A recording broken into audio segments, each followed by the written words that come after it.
Hello everyone, myself Sakshi Parankar. I'm from MSc second year RA College Washim, and today we are going to discuss some selective organic name reactions. So let's see. So here first one is the Baeyer-Villiger rearrangement and second one is the Favoretsky rearrangement. Here we are going to see their general reaction, their mechanism and applications. Now first one is the Baeyer-Villiger rearrangement. The reaction involves the oxidation of ketones to ester by the treatment with peracid such as peracetic acid, perbenzoic acid and per-trifluoroacetic acid. Here you can see ketone is converted to ester with the help of peracid, that is per-trifluoroacetic acid. Now Baeyer-Villiger rearrangement is an example of migration of a group from carbon to electron deficient oxygen. Now the overall reaction is an insertion of oxygen atom between the carbonyl group and the adjacent carbon in a ketone. Here cyclic ketones are converted to lactones with the ring expansion. Here you can see cyclopentanone ring is converted to lactone ring.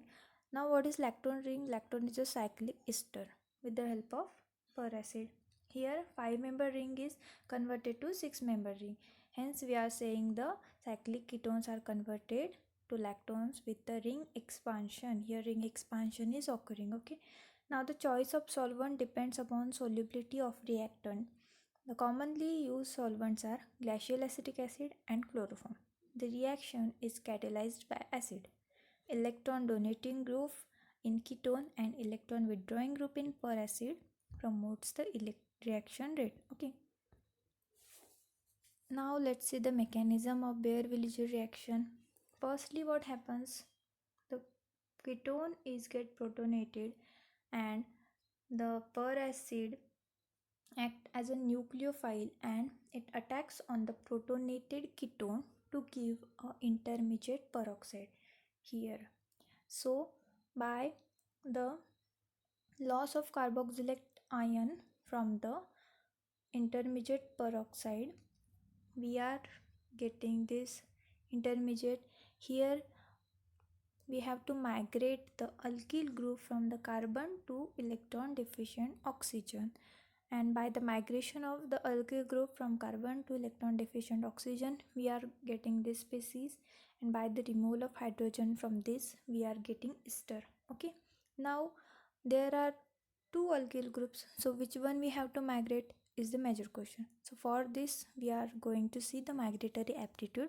With the help of this migratory aptitude you can easily decide whether which group you have to migrate from the carbon to the electron deficient oxygen. So let's see the migratory aptitude.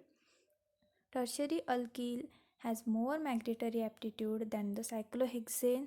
It has more cyclohexane has more migratory aptitude than secondary alkyl, greater than phenyl, greater than vinyl, greater than primary alkyl, greater than cyclopropane, greater than hydrogen, greater than CH3. Okay, so by the migratory aptitude we can decide which group we have to migrate.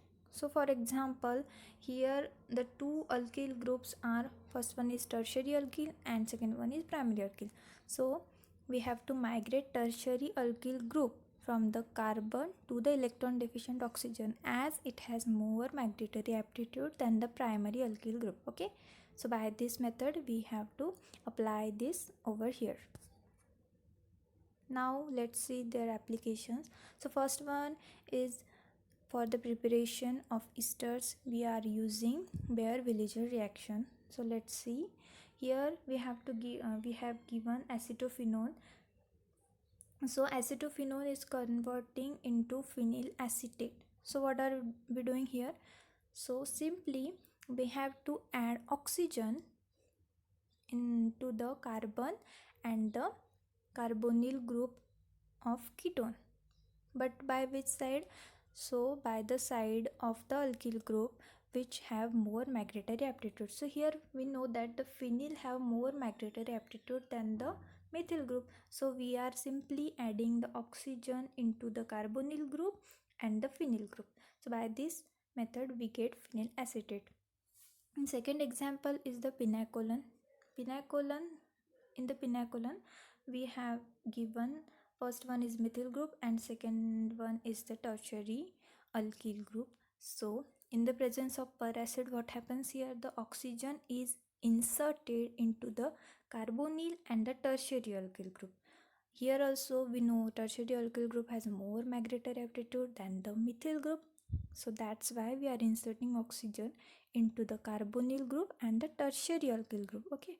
So by this we are getting tertiary butyl acetate.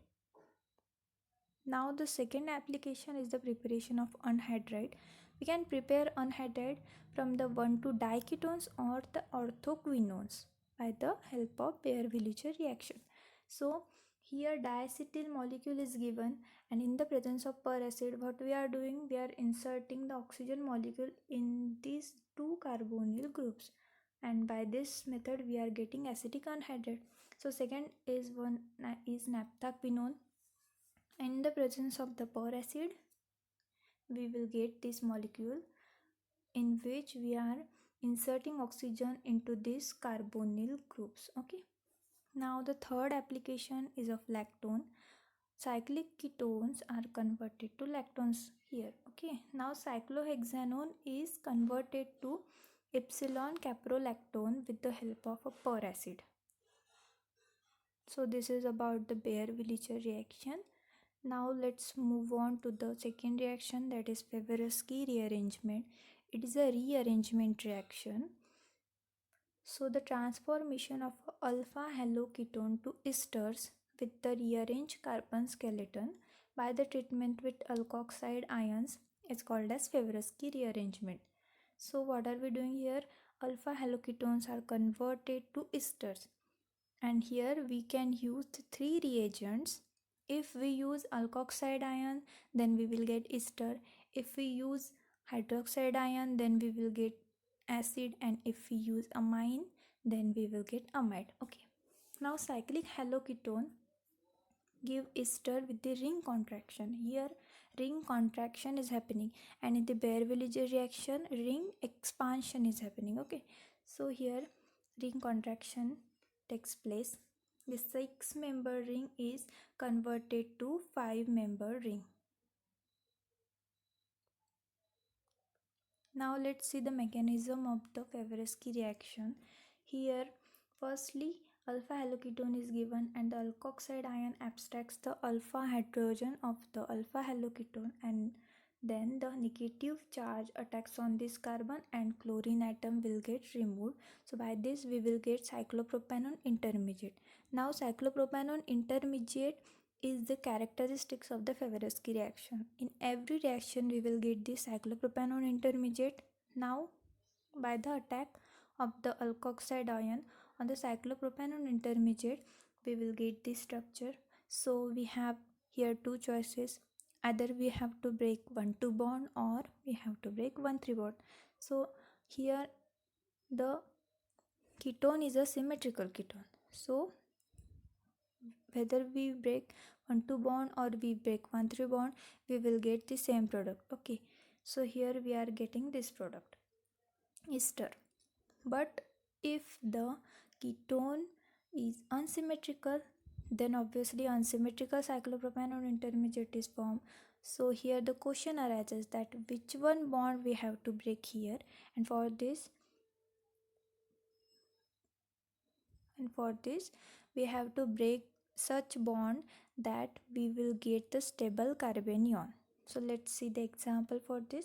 Now here we have given alpha haloketone.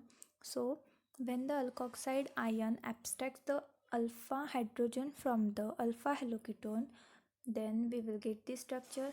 Now the negative charge attacks on the carbon containing the halogen group, and the halogen group is removed. So by this we will get the cyclopropanone intermediate. Now here two possibilities are present. So first one is we have to break C1C3 bond, and second is C1C2 bond breaking. So firstly we will break C1C3 bond. So if we break C1C3 bond, then the negative charge appear on this carbon and we will get the primary carbanion, and we know that the primary carbanion is more stable. So by protonating this primary carbanion, we will get this product, which is a major product. So second possibility is what we have to break C1C2 bond. So by the breaking of C1C2 bond, we will get this secondary carbanion. By the protonation of the secondary carbanion, we will get this ester, but it is a minor product. Okay, so by this we have to choose which product is major and which product is minor. So it is basically depend upon the carbanion stability. Now let's see the examples of the Favorsky reaction. So first one is given here. Here what alkoxide ion attacks on the alpha haloketone and we will get this structure. Here also negative charge attacks on the carbon. Here double bond is shifted in between these two carbon atom and bromine will removed. So by this we will get the cyclopropanone intermediate. Here also there are two possibilities, either we have to break 1,2 bond or we have to break 1,3 bond. So by the breaking of 1,2 bond we will get the carbanion here, which is a secondary carbanion, and if we break C1C3 bond then we will get the tertiary carbanion. So as per our carbanion stability, this secondary carbanion should be more stable, but this carbanion is more stable because here is a resonance effect, because it is a unsaturated compound is given, so we can get the resonance effect here. So negative charge is shifted here and this bond is open on this carbon, so we get the resonance effect. So that's why this carbanion is more stable. So if we protonate both the carbanions, then the product, this one is the major product than this one. That's the reason of this. So we have to see the second example. So here also same procedure, we will get the cyclopropanone intermediate. Here if we break C1C3 bond then we will get the tertiary carbanion, and if we break C1C2 bond then we will get the primary carbanion. Okay, so we know primary carbanion is more stable than the tertiary carbanion. So by the protonating primary carbanion we will get the major product, and by protonating secondary tertiary carbanion we will get the minor product. So this is about the Favorsky reaction. Thank you.